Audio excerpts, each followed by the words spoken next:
Muito obrigado, Thelma. Muito obrigado a todos pelo convite, né? É uma alegria para nós estar aqui hoje, poder colaborar com algumas palavras, compartilhar um pouco do nosso conhecimento. Eu vou compartilhar a tela aqui com vocês para nós podermos Uhum. iniciar, tá bom? Vocês conseguem ver a tela cheia, gente? Sim, sim. Ótimo, maravilha. Então, eu e a Amanda vamos fazer a apresentação de hoje, né, que tem como tema a alma depois da morte, né? Essa é uma temática fundamental dentro do espiritismo, né, da doutrina espírita, mas antes de ser uma temática fundamental da doutrina, é uma questão humana, existencial, fundamental, né? Nós continuaremos existindo, a nossa personalidade, nossos valores, nossos desejos, nossas buscas continuarão existindo após a morte do corpo físico, né? É a morte o fim da consciência, né? O fim da subjetividade, da nossa mente, das nossas lembranças, dos nossos afetos, ou é a morte apenas uma transformação, uma passagem para um outro estado, né? Nós sabemos que na natureza vários fenômenos ocorrem de transformação, né? Em que os animais, inclusive, né? Por exemplo, a transformação que a lagarta passa, né? Para se transformar em um ser diferente. Na natureza a gente tem essas transformações o tempo todo, né? E a morte para a doutrina espírita, para essa concepção de mundo, ela é como uma transformação desse tipo, como uma passagem, né? E não só acontece uma única vez, mas como vai acontecer muitas vezes, né? A ideia da reencarnação das vidas sucessivas. Então, essa é a resposta que a doutrina nos traz para esse dilema humano que tanto aflige a todas as pessoas, né? As mães que perdem seus filhos, todos nós, quando perdemos um ente querido, uma pessoa muito próxima, a quem amamos, né? Como lidar com essa perda? Como lidar com o fato de que essa pessoa não vai mais estar entre nós no sentido físico, material, né? E isso traz muito sofrimento para as pessoas de um modo geral. O luto está muito ligado, por exemplo, inclusive à depressão, à ansiedade, a uma série de questões ligadas à saúde mental. Nós somos da psicologia, né? A Amanda e eu. Então a gente sabe de como essa é uma questão que traz uma série de angústias e sofrimentos para as pessoas. Mas o Espiritismo traz uma consolação, né? É o consolador prometido, né? Trazendo a informação de que a vida não termina com a morte do corpo físico. Mas como isso emergiu? Como surgiu essa noção dentro do Espiritismo, né? Como é que Kardec desenvolveu esse trabalho, né, como codificador da doutrina?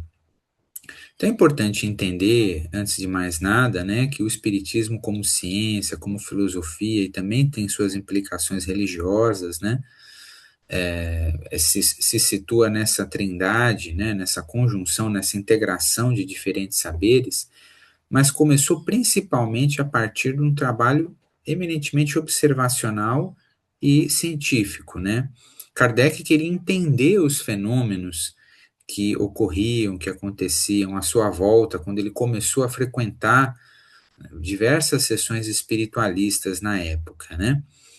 Então ele vai colocar o espiritismo e a ciência completam-se um ao outro. A ciência sem o espiritismo é impotente para explicar certos fenômenos apenas pelas leis da matéria. O espiritismo sem a ciência ficaria sem suporte e comprovação. Somente as religiões estacionárias podem temer as descobertas da ciência, né? Então, Kardec coloca o espiritismo como completamente vinculado a uma perspectiva científica. O espiritismo nasce na época em meio ao positivismo, né? As discussões positivistas na filosofia, na ciência. Então, Kardec se posicionava dessa forma, uma fé raciocinada, ou seja, uma fé que se fundamenta nos resultados da observação sistemática, rigorosa, da experimentação e assim por diante, né? Mas como se deu exatamente esse processo, né? Então, nós estamos falando ali do século XIX, um período em que ocorreram muitas transformações sociais, muitas coisas começaram a acontecer, e foi um momento em que emergiu o chamado espiritualismo moderno, como os historiadores chamam, né? Uma série de práticas se expandiram dos Estados Unidos para vários outros países, para a Europa, né, países europeus, para a América Latina, enfim. Chegou mais tarde no Brasil, e no Brasil teve, de fato, o seu maior desenvolvimento, a doutrina espírita, mas a, o espiritismo nasce dentro desse movimento maior que os historiadores chamam de espiritualismo moderno. Então, uma série de práticas que visavam a comunicação com os espíritos, com as pessoas falecidas. Tem toda uma história de como isso aconteceu com as irmãs Fox, a família Fox, que começaram a ter uma série de fenômenos na sua casa, né? E dali descobriram essa capacidade mediúnica e aí passaram a desenvolver esse trabalho. Mas, enfim, as razões e os processos sociais, históricos envolvidos nisso são complexos, vários fatores contribuíram. A verdade seja dita, esse movimento nasceu dentro de um contexto cristão. Muitas das pessoas que começaram a se interessar por essas práticas eram protestantes, né? E aí depois foram se formando sistemas filosóficos, tentativas de integrar o conhecimento dessas diferentes práticas. Por exemplo, a prática das mesas falantes, das mesas girantes, em que as pessoas tentavam se comunicar com os espíritos por meio dos movimentos das mesas, por meio de batidas, ruídos que eram ouvidos nas mesas ou na sala onde ocorriam essas sessões, né? E isso tinha muito naquele momento o caráter de um entretenimento, de uma prática. As pessoas se reuniam às vezes por diversão, e essas práticas se espalharam. Mas Kardec foi um dos que viu naquele suposto divertimento implicações filosóficas, implicações científicas, implicações mais sérias. Havia ali um fenômeno digno de pesquisa, de estudo, que merecia compreensão, investigação, né? Então ele foi um dos cientistas, um dos pensadores. Houve outros pensadores, cientistas renomados. A gente vai ver, por exemplo, daqui a pouco, William Crookes, né? Alfred Russel Wallace, que teve um papel fundamental no desenvolvimento da teoria da evolução, junto com Charles Darwin, né? E vários outros pensadores, William James, né, que é um dos pais da psicologia moderna. Então, foram pessoas que se interessaram ativamente, de modo científico, pelos fenômenos que ocorriam. Então, mesas, por exemplo, que aparentemente se movimentavam sozinhas, né, sob a ação dos espíritos, né, comunicações que se davam por meio dessas batidas na mesa, né, ou no pé da mesa, em diferentes lugares da sala. Então, criava-se um modo de comunicação, um código, né, do alfabeto a partir dessas batidas para que as pessoas se comunicassem. E o Kardec se interessou e começou a investigar essas práticas espiritualistas, e foi dentro desse contexto que vai se desenvolver a doutrina espírita, propriamente dita. Qual foi a grande contribuição, né, do Kardec naquele momento? Foi unificar o conhecimento, porque cada um fazia as coisas do seu jeito, ao seu modo, tinha suas interpretações. Muitos membros da Igreja Católica, por exemplo, entendiam esses fenômenos a partir de uma concepção de demonização, né? Então, Kardec foi um dos que tentou integrar esses vários aspectos, não só científicos, mas também as implicações filosóficas e religiosas, éticas, espirituais, né? Então, desenvolvendo um sistema todo a partir, né, da colaboração com os espíritos, com diferentes médiums, né, desenvolver um sistema integrado que nos serve de base até hoje. Então, algumas fotos da época, né, foi um registro, né, de uma investigação que ocorreu na França, né, um instituto na França de pesquisadores renomados que investigaram a médium Eusápia Palladino, uma médium italiana que apresentava muitos fenômenos, né, físicos. Ela dizia intermediar um espírito chamado John King, que era como seu mentor, digamos assim, e nesses trabalhos ela produziu uma série de fenômenos de efeitos físicos. Então, nós vemos, por exemplo, nessa imagem, numa fotografia que foi registrada, geralmente essas sessões ocorriam com pouca luminosidade, né? Era uma recomendação que se tinha naquele momento, porque acreditava-se que isso facilitaria a ocorrência dos fenômenos. Alguns médiums produziam esses fenômenos em plena luz, por exemplo, Daniel Douglas Home, que foi muito estudado, né, pelo Sir William Crookes, mas Eusápia, alguns fenômenos ocorriam em plena luz e outros com uma luminosidade mais baixa, mas quando eles tiravam a fotografia, vinha o flash, né, na foto. Então é possível ver uma mesa, né, levitando no ar, né, durante uma dessas sessões com a Eusápia.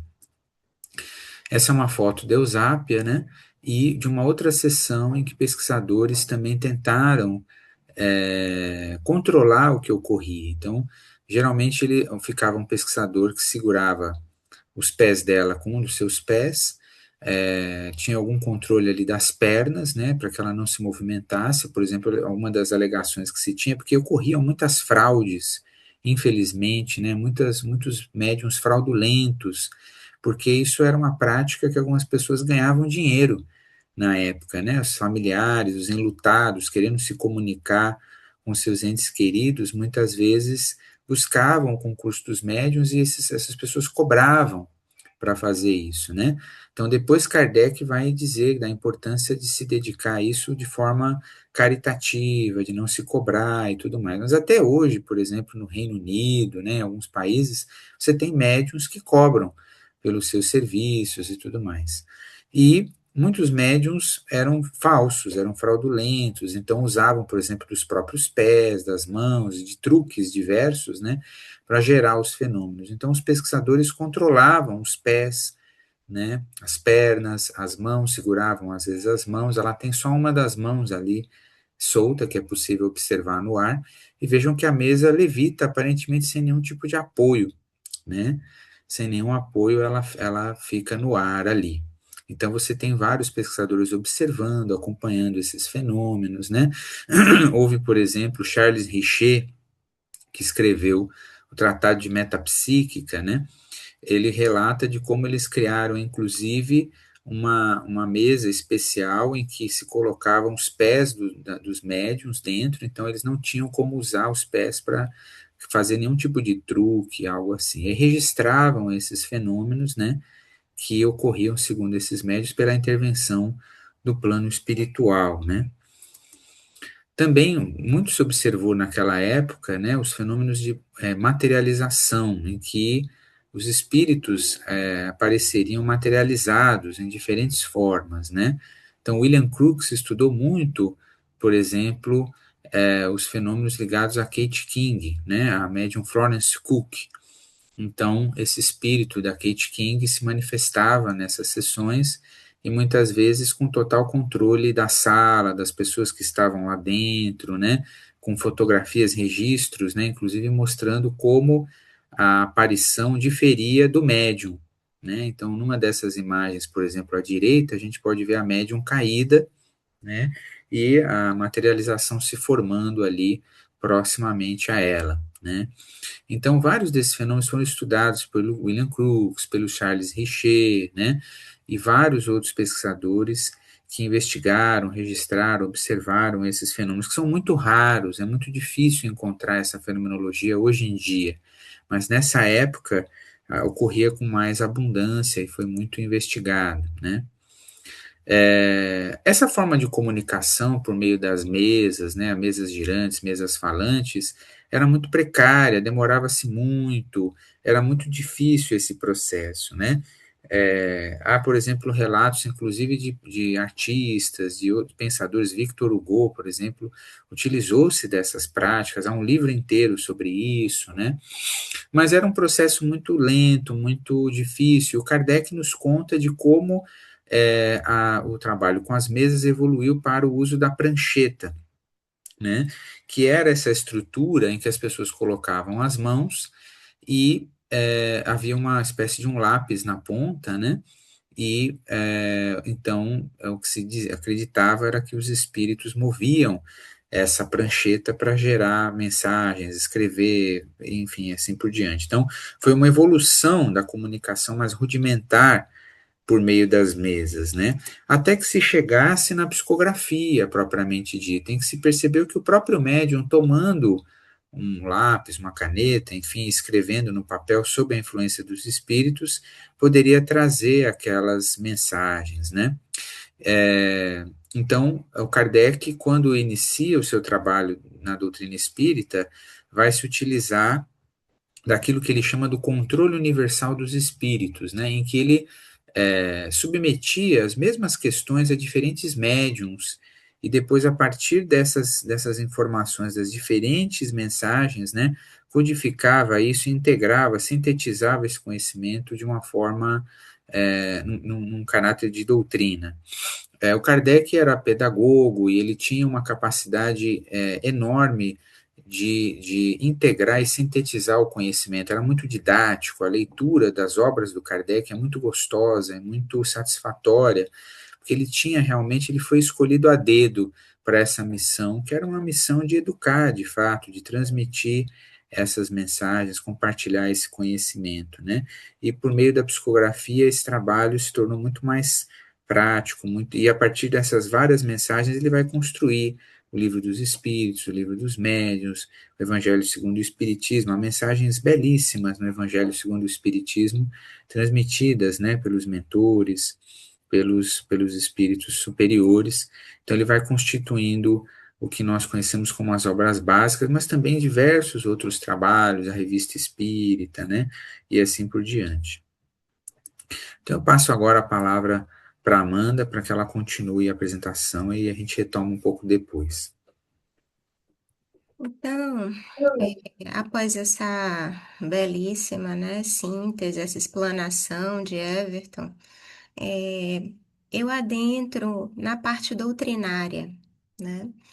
E eu costumo ver, enxergar a doutrina espírita como um catalisador da evolução humana. E se nós pensarmos no significado de um catalisador, né, dentro das reações químicas, o catalisador é aquilo que acelera, que favorece o processo da reação química, né?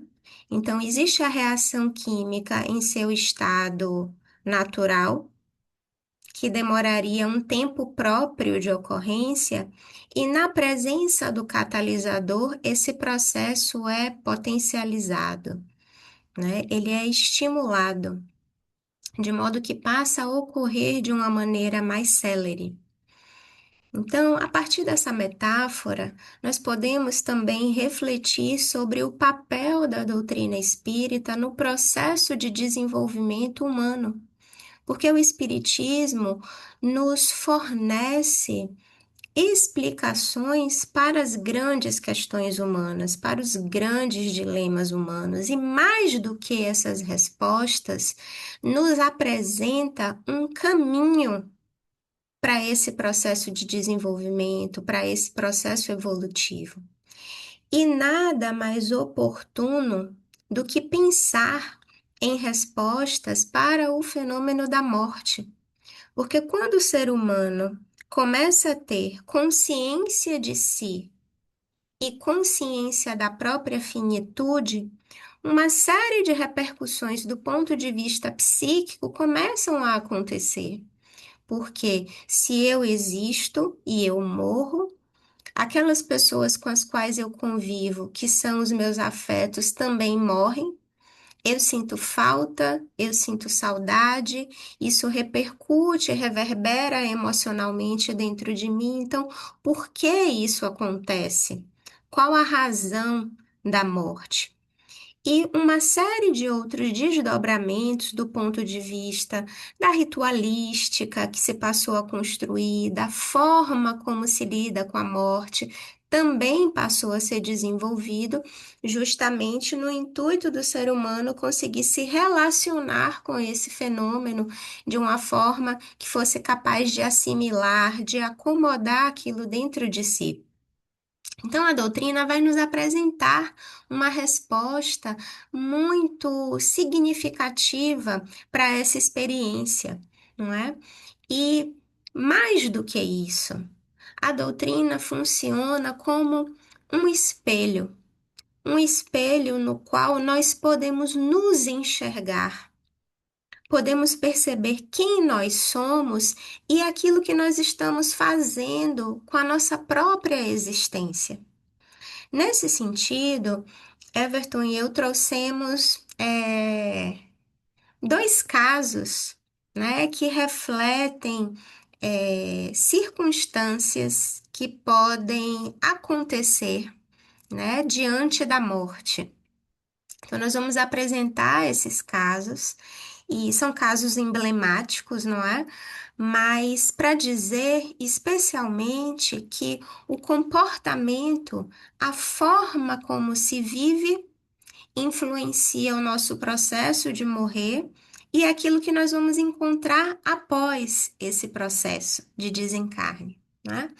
Então, Emmanuel, como sempre, nos traz imensas contribuições para esse entendimento doutrinário.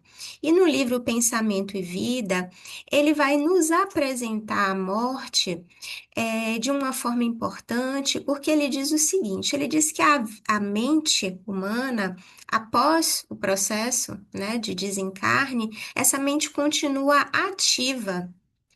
E mais do que ativa, ela passa a viver dentro das suas próprias criações. Então, vejam que isso tem consequências muito significativas para a construção subjetiva humana, porque eu passo a compreender que eu sou a criadora da minha própria realidade. Eu crio as experiências as quais atravessarei. E isso me torna responsável pela minha própria existência, tanto pela minha desdita, pelo meu sofrimento, pelo meu fracasso, mas também pelas experiências ditosas, pelas experiências felizes. E isso também acontece quando nós estamos desencarnando e após o desencarne. Então, isso significa, primeiro, que a morte não muda quem somos. A morte é uma continuação daquilo que nós trazemos enquanto seres transexistenciais até aqui. Então, se não muda quem somos, eu não posso ter a expectativa de que, ao morrer, eu irei para um paraíso que eu mesma não construí no aqui e agora. Logo, isso é da minha responsabilidade. Emmanuel também nos diz, nos afirma, que a morte retira as distrações do corpo. Então, vamos imaginar que, enquanto estamos encarnados, o corpo físico e a matéria densa funciona como uma contenção para certos processos. Vamos imaginar, se eu experimento emoções positivas, se eu tenho pensamentos alegres, pensamentos felizes, isso repercute de maneira positiva no meu sistema orgânico. Então, eu experimento um bem-estar, eu experimento reações de alegria. E naturalmente que diante dessas reações, quando eu estou bem, eu tendo a interpretar o mundo de uma forma mais positiva e me relacionar com as outras pessoas e com os acontecimentos de uma forma positiva. Mas o contrário disso também é verdadeiro, porque quando eu não estou bem, às vezes uma palavrinha que o outro diz a mim, isso já pode me gerar uma reação muito violenta, muito agressiva, intolerante. E nesse momento eu experimento também uma espécie de inferno pessoal. Agora vamos imaginar que isso acontece estando dentro de um corpo físico. Na ausência desse corpo físico, essas experiências são potencializadas, porque eu não tenho esse invólucro protetor. Então, se tudo é pensamento, e se o pensamento atua como um materializador, digamos assim, da minha realidade, como um construtor da minha realidade, eu penso, eu sinto, eu atraio experiências, eu construo experiências e posso me tornar, inclusive, momentaneamente, prisioneiro desse circuito de pensamento negativo, emoção negativa, reação negativa e construção de uma esfera negativa ao meu redor. E por que que eu digo transitoriamente prisioneiro? Porque a partir do momento que eu começo a compreender o meu papel enquanto criadora dessa realidade, e de que também sou detentora das faculdades e das capacidades transformativas dessa realidade, eu passo a modificar, ou seja, ser autora não só da construção, mas também da transformação dessa realidade que me cerca. Então, Emmanuel nos diz o seguinte: a morte apenas nos coloca diante daquilo que nós somos.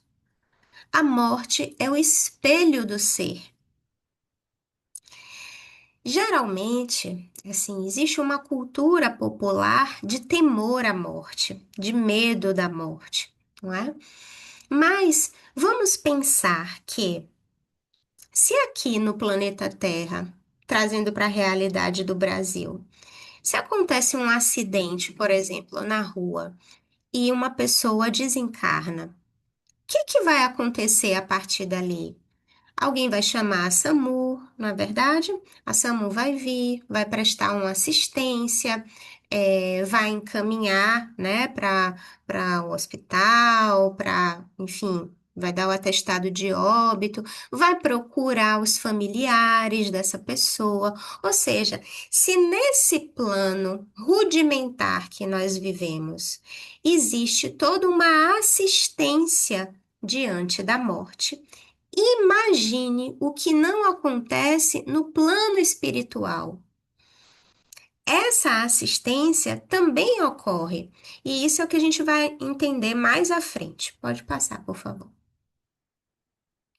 Emmanuel vai dizer para a gente ainda que a mente atua como um plasma fluídico, né? Ou seja, a mente materializa as nossas experiências. Então, isso quer dizer que os nossos pensamentos, as nossas emoções, os nossos hábitos se tornam o ambiente onde passamos a viver. Logo, vamos levar para o processo da morte e para o pós-morte aquilo que nós somos por dentro. Essa é a nossa primeira avaliação importante, né? Um desdobramento importante da doutrina para nós. A parte moral, mas também psicológica da doutrina, né? Então, como eu estou? Como eu me sinto? Que tipo de pensamento eu costumo cultivar? Como eu lido com a vida? Que tipo de pessoa eu sou? Será que eu sou uma pessoa mais irritada? Será que eu sou uma pessoa mais benevolente? Quais são as minhas características que, a partir desse conhecimento da doutrina, me fazem compreender como pode ser o meu processo de desencarne?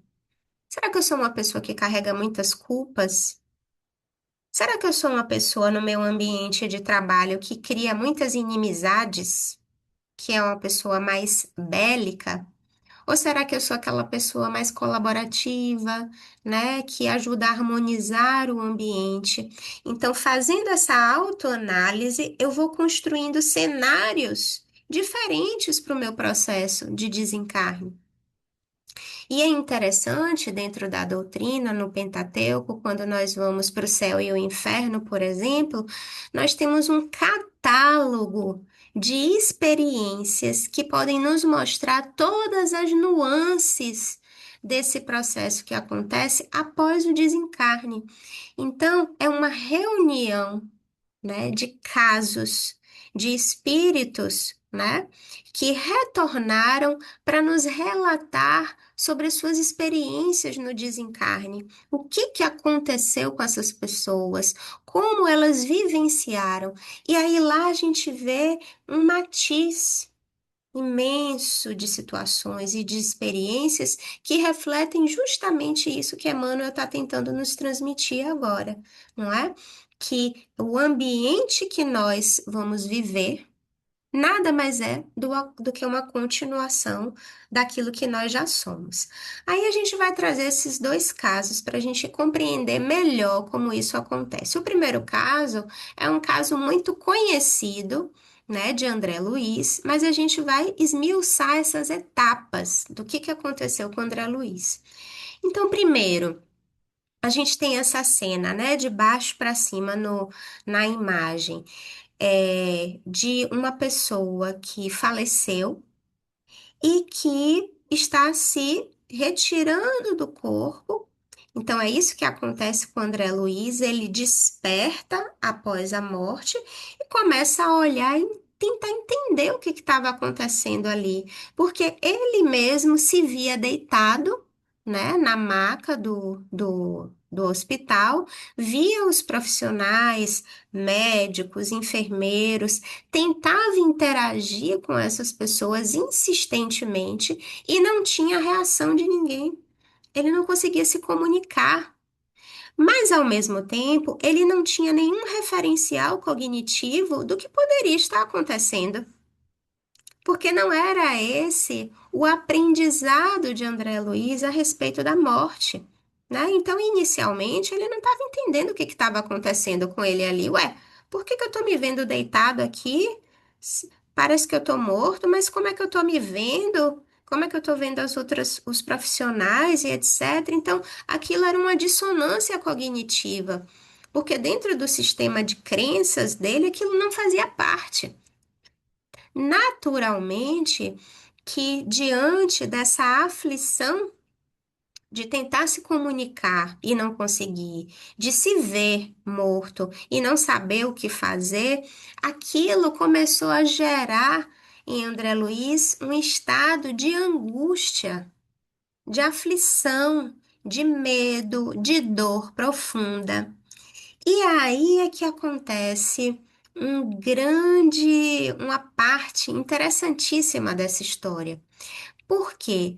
Quando ele começa a experimentar essas sensações desagradáveis, uma transição vai acontecendo. Então, ele vai saindo daquele ambiente do centro cirúrgico do hospital e ele vai transicionando para uma outra área, que é uma área escura, que é uma área muito densa, não é? Que ele vai observando, por exemplo, odores desagradáveis, pessoas maltrapilhas, não é? E raivosas e proferindo palavras de baixo calão. Então ele começa a fazer essa mudança de um ambiente para outro ambiente. E aí a gente pensa assim, tradicionalmente se imagina, na nossa cultura, né, fortemente marcada pela experiência da Igreja Católica e etc, né? Então a gente tem a imagem do céu e o inferno. Então, como é que pode André Luiz ter ido para o inferno? Ele foi levado para o inferno? E aí é que Emmanuel vai nos dizer que ele não foi levado para lá por um castigo externo. Por quê? Olha a retomada que Emmanuel faz para a gente. Ele vai dizer assim, ó, após a morte, a mente continua ativa e passa a viver dentro das próprias criações mentais. Pode passar, por favor. Então, essa ideia de Emmanuel nos traz uma lição profunda de que André Luiz não foi conduzido para essa zona, ele não foi levado por ninguém ao umbral ou ao inferno, ou a uma zona de sofrimento. ele gradualmente foi despertando dentro do umbral. Veja que coisa interessante. Essa fala de Emmanuel, ele desperta gradualmente. Você já houve uma transição de Emmanuel para um umbral, atraído pelo quê? Pelo próprio estado interior. Quando ele passa a ficar aflito, angustiado, com medo, não é? Essa emoção dele o conduz para uma situação vibratória compatível com aquilo que ele estava sentindo, não é verdade? Só que nós entendemos a partir da doutrina que essa experiência que Emmanuel viveu não é eterna, não é perene. E o tempo de duração também é o mesmo tempo de duração, até que ele seja capaz de modificar essa esfera vibratória pessoal. E aí, lá no livro, a gente vê que isso acontece quando, já esgotado, ele lembra de pedir ajuda. André Luiz faz uma prece. E no momento que esgotado ele faz essa prece sincera, ele é ouvido, ele é resgatado e ele se dá conta de que ele não está só. Nos bastidores dessa história, nós, lendo o livro, nós sabemos que já haviam equipes ali querendo assistir André Luiz, mas eles não conseguiam. Porque o próprio André, naquele estado mental que ele produzia, não conseguia receber esse auxílio, não conseguia receber essa assistência. Então, era necessário, inclusive, respeitar esse processo do André Luiz, para que ele pudesse, também como uma função psicológica, por ele mesmo, aprender sobre esse mecanismo que ele tinha um domínio sobre isso. Então, essa foi uma semente que foi plantada em André Luiz. Naquele momento que ele estava vivendo a situação, ele não tinha se dado conta disso. Ele só vai se dar conta de que foi ele que produziu o seu ambiente, mas também que facilitou a saída desse ambiente depois, lá na frente. Não é verdade? Nesse momento aqui ele não entendia ainda, mas a semente estava plantada. Porque quando ele passa a refletir sobre o passado, ele vai se dar conta. Foi quando eu orei, foi quando eu pedi ajuda. Pode passar, por favor. Então, no mundo espiritual, como eu tinha colocado, existem equipes de socorro, existem espíritos que nos amam, existem reencontros que são preparados com muito carinho para todos nós. Porque Deus não criou um destino de sofrimentos eternos para ninguém, né?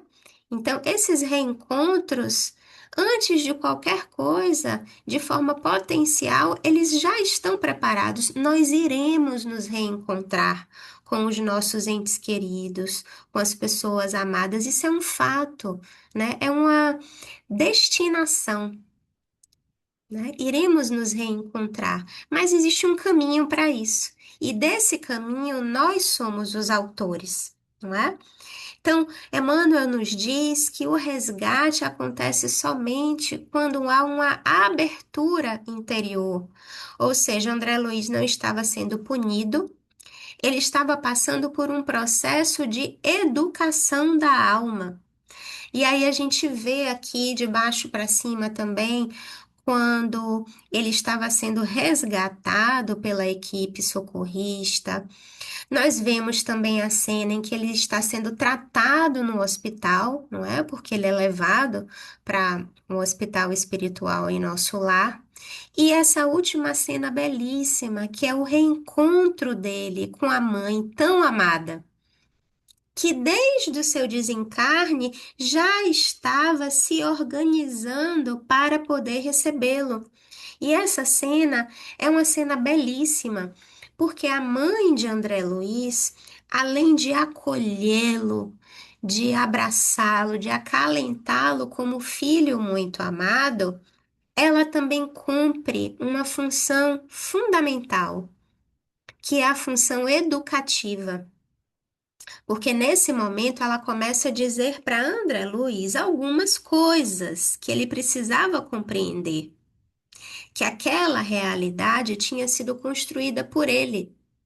Então ela acolhe como mãe, André Luiz se emociona, né, sendo acolhido por essa mãe muito amada, mas ela se recorda de que muito mais do que a mãe enquanto encarnada, ela era um espírito que precisava cumprir uma função naquele momento de ajudar André Luiz enquanto ser. Mais do que uma mãe e do que o amor de mãe, ela foi uma educadora, uma companheira evolutiva de André Luiz, mais sábia, né, com conhecimento mais avançado, educação moral mais avançada, e justamente por isso ela esclarece André. E aí começa toda a jornada dele, né, no mundo espiritual. Então, a mãe de André Luiz representa esse amor que não se rompe com a morte. Ela representa a continuidade dos laços afetivos. E esse é um acalento para todos nós. Todos nós, quando chegarmos lá, né, quando fizermos essa travessia, também teremos essa oportunidade de encontrar com os nossos entes muito amados. Pode seguir. E agora eu passo a palavra a Everton novamente.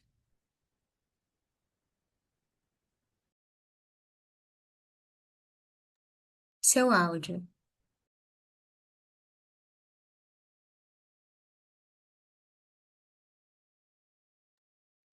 Ah, perdão, gente, eu acho que o áudio tinha ficado desligado, né?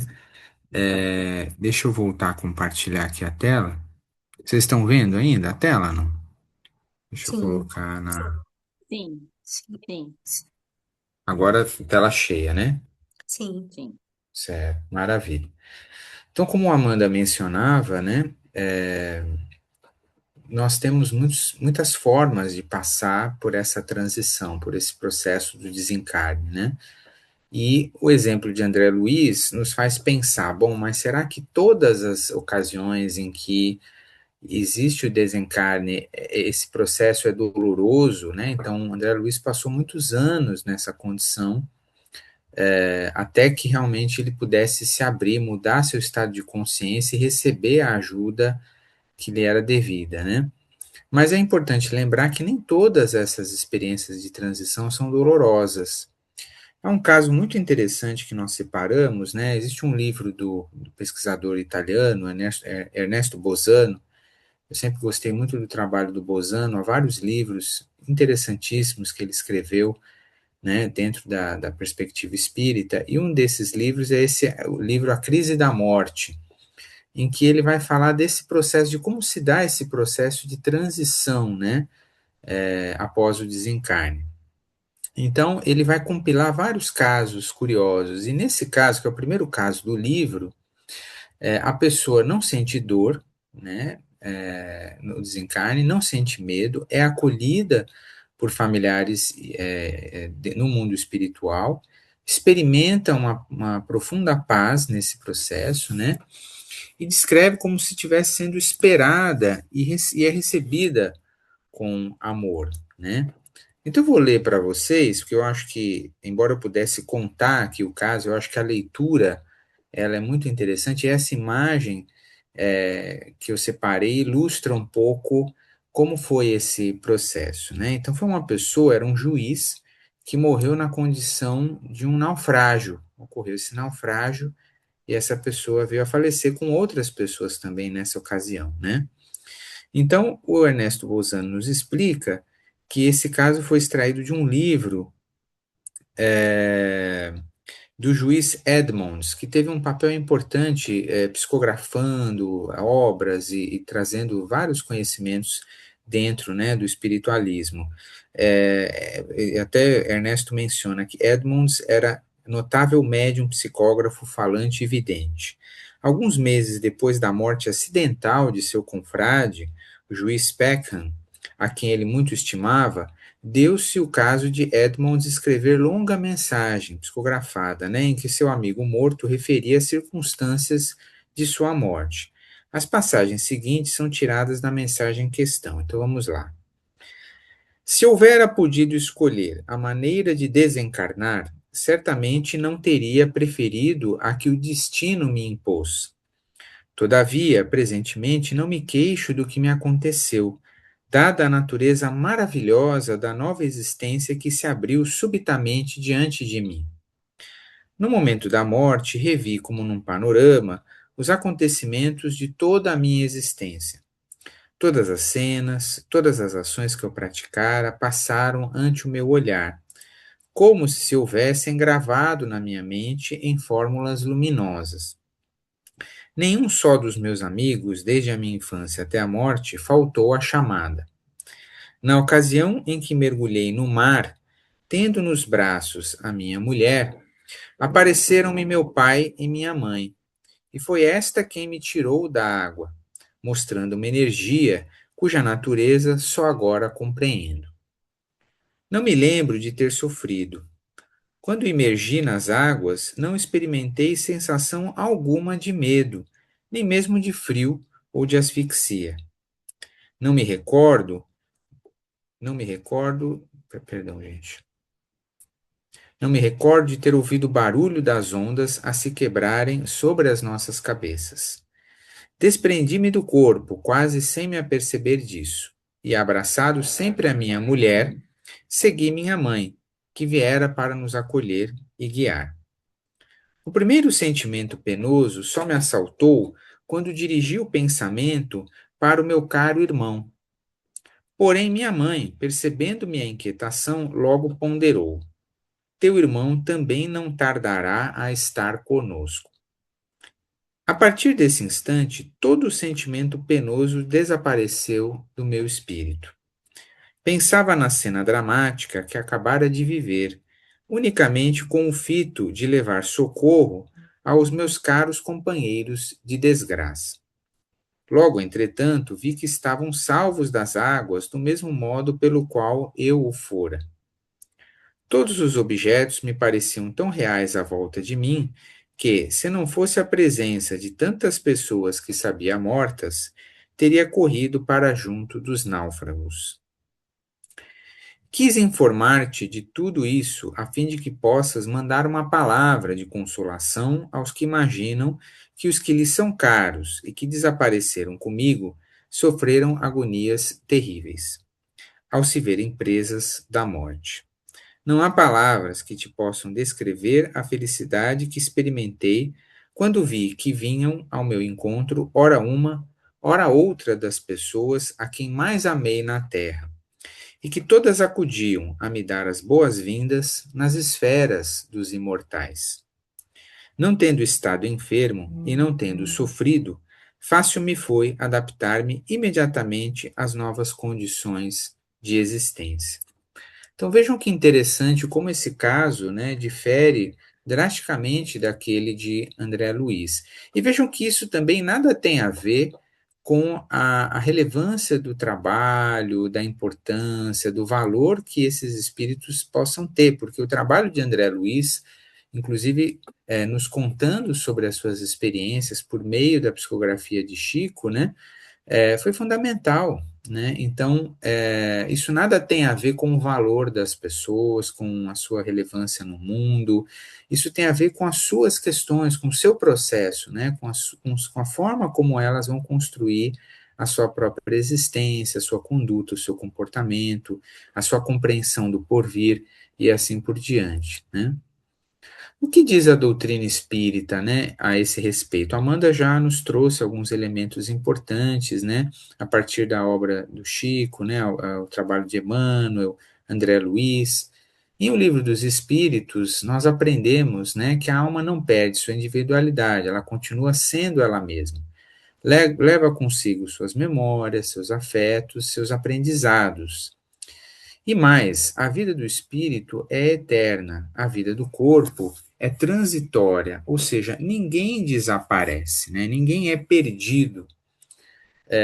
Então, o que se tem é um processo de transformação em que, para isso, a gente vai ter de entender que a consciência é mais do que o corpo, né? Aquilo que nós somos não depende apenas de processos neurofisiológicos. E como isso pode se dar, né? A Joana de Ângeles, né, fala da morte como essa transformação da vida, né?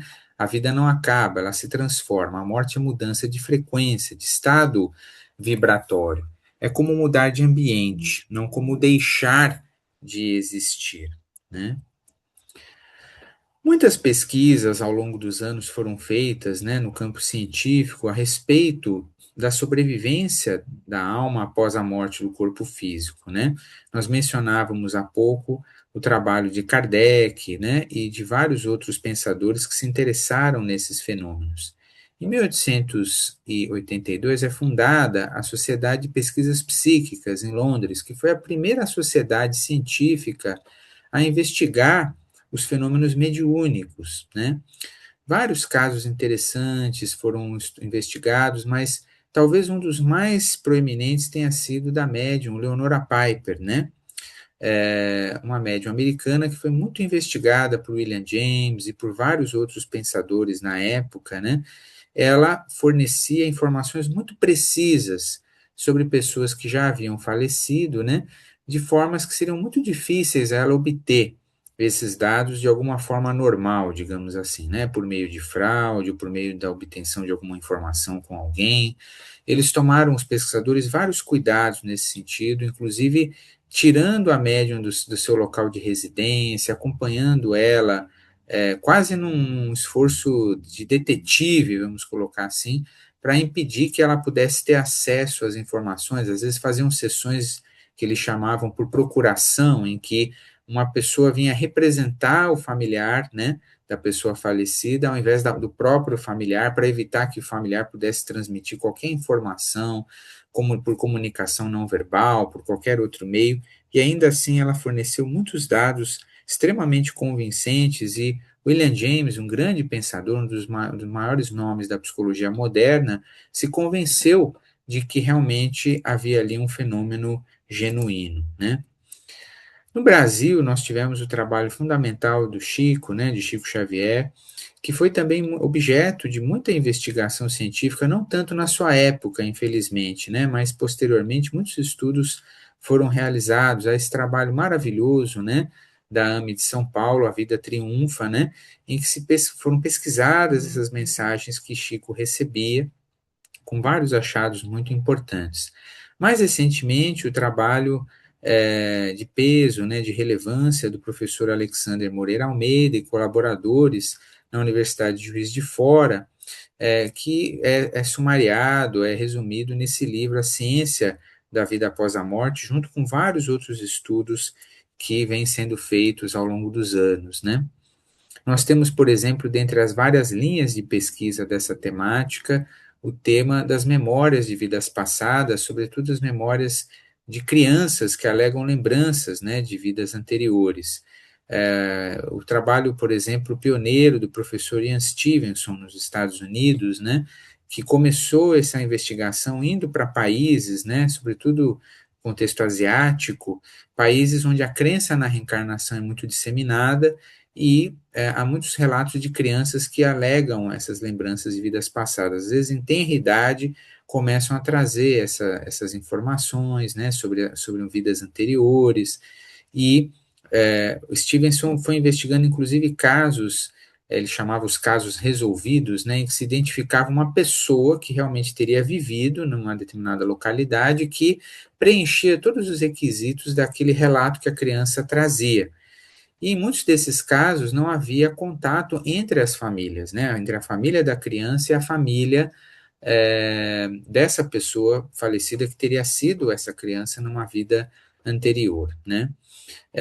Também o Stevenson estudou, há um livro dele muito interessante chamado Reincarnation and Biology, né? Reencarnação e Biologia, em que ele investigou marcas de nascença. Então, ele conseguiu demonstrar, em alguns casos, como acidentes, né, que as pessoas tiveram numa vida passada e que levaram à sua morte, né, a morte do corpo físico. Então, por exemplo, levaram um tiro, um golpe por facada, etc. Como depois a criança que trazia essas lembranças, trazia, né, marcas de nascença que poderiam corresponder àquele local onde a pessoa recebeu aquele golpe, né, onde ela recebeu aquele tiro e assim por diante. Então, estudos muito interessantes que foram realizados pelo Stevens e foram continuados depois por outros pesquisadores, o professor Erlander Haraldsson, né, na Islândia, estudou, por exemplo, os aspectos psicológicos, aplicou testes, né, nessas crianças, identificou que muitas delas não tinham um transtorno mental,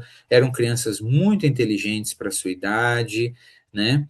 Então ele identificou vários padrões de personalidade interessantes, inclusive observava nessas crianças uma certa tendência a estados alterados de consciência, estados dissociativos, né? Já desencarnado também, o professor Lender Haraldson, tive a honra de conhecê-lo certa vez.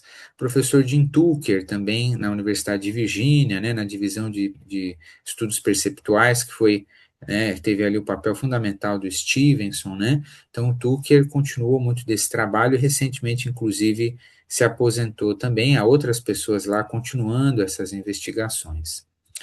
E nós temos também toda uma linha de pesquisas, né, sobre experiências de quase morte, né, que tiveram um grande impulso com a publicação das obras de Raymond Moody, mas vários outros investigadores vão se dedicar a esse tema, né, Bruce Grayson, também lá da Universidade de Virgínia, Champagne, né, e vários outros pesquisadores que vão estudar esses casos de indivíduos que numa situação de proximidade com a morte, né, situação de parada cardíaca, por exemplo, vão relatar, ver luzes, ver um túnel, ver pessoas falecidas, às vezes ver uma figura espiritual, né, um mentor ou Jesus, tem essa experiência de recobrar toda a sua história, né, uma retrospectiva de toda a sua vida, como que num segundo.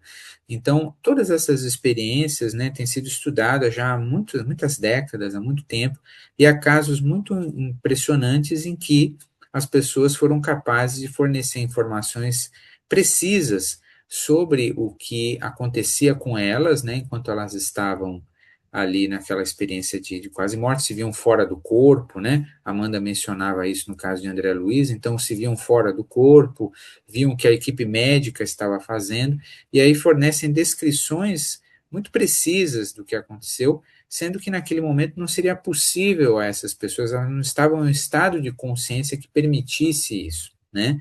Então, como explicar esses fenômenos? Aí há várias teorias, há médicos, há pesquisadores que tentam explicar de uma forma naturalística, mas há muitos dados que desafiam essas explicações, né, do que seria um cérebro agonizante, vamos dizer assim.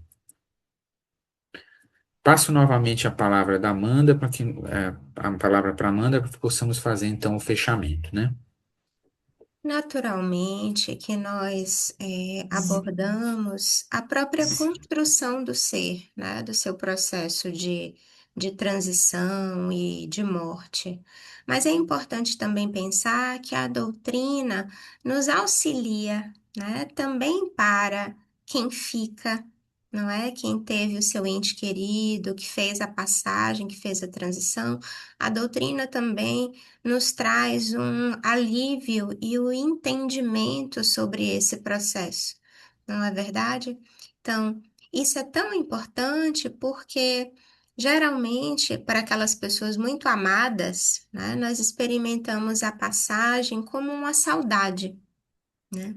E a doutrina justamente vai nos dizer que o amor não morre, que esses vínculos continuam e que o reencontro é certo. Então a saudade não é o fim, ela é uma ponte que vai nos conectar eternamente com esses seres queridos.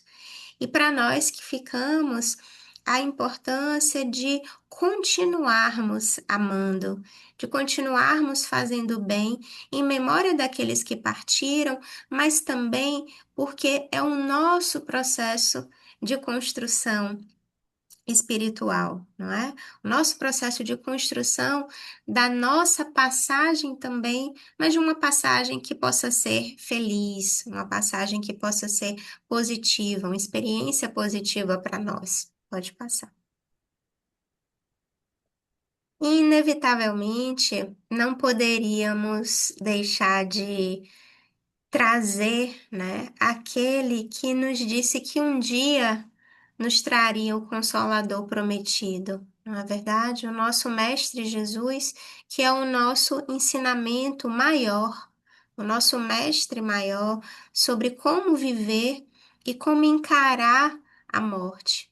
E essa fala muito célebre dele que diz assim: aquele que crê em mim, ainda que morra, viverá. E todo aquele que vive e crê em mim jamais morrerá. No mundo terei atribulações, mas tende bom ânimo, eu venci o mundo. Muita paz.